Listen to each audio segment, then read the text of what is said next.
টলিপাড়ায় নাকি এমন একজন অভিনেতা আছেন যার জন্মদিনে ভিড় সামলাতে ডাকতে হয় ১০-১২ জন বাউন্সার।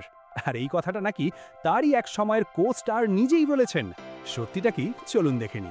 আদ্রিত রায় আর উদয় প্রতাপ সিং দুজনেই একসময় মিঠাই সিরিয়ালে একসাথে কাজ করেছেন।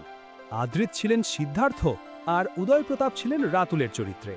সিরিয়াল শেষ হওয়ার পরও দুজনের বন্ধুত্ব যে টিকে আছে তার প্রমাণ তাদের সোশ্যাল মিডিয়া পোস্টেই বারবার দেখা গেছে। সম্প্রতি নেট মাধ্যমে একটা কথা ঘুরছে, শোনা যাচ্ছে উদয় প্রতাপ সিং নাকি এক সাক্ষাৎকারে আদ্রিতের জনপ্রিয়তা নিয়ে বেশ কিছু কথা বলেছেন।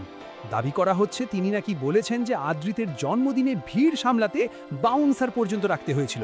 তবে এই মন্তব্যের কোনো অফিসিয়াল ভিডিও বা সাক্ষাৎকারের সোর্স এখনও আমরা খুঁজে পাইনি, তাই এটাকে গুঞ্জন হিসেবেই ধরে নেওয়া ভালো। তবে টলিউডের এই ধরনের সত্যি মিথ্যে যাচাই করা গল্পগুলো যদি ভালো লাগে তাহলে এক্ষুনি সাবস্ক্রাইব করে রাখুন।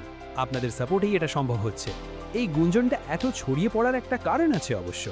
আদ্রিত রায়ের ফ্যান বেস সত্যি বিশাল, আর মিঠাইয়ের পর থেকে তার জনপ্রিয়তা ক্রমাগত বেড়েছে, তাই এই ধরনের গল্প মানুষ সহজেই বিশ্বাস করে নেয়। তবে দর্শক হিসাবে আমাদের কাজ হলো গুঞ্জন আর সত্যির মধ্যে ফারাকটা বোঝা। টলিউডে যেখানে রোজ ঝগড়া বিচ্ছেদের খবর শুনি, সেখানে দুই কো-স্টারের এই বন্ধুত্বের গল্পটা সত্যি হোক বা গুঞ্জন, একটা ভালো লাগার মতো ব্যাপার তো বটেই। আপনাদের কি মনে হয়, এই গল্পটা সত্যি কতটা? কমেন্টে জানান।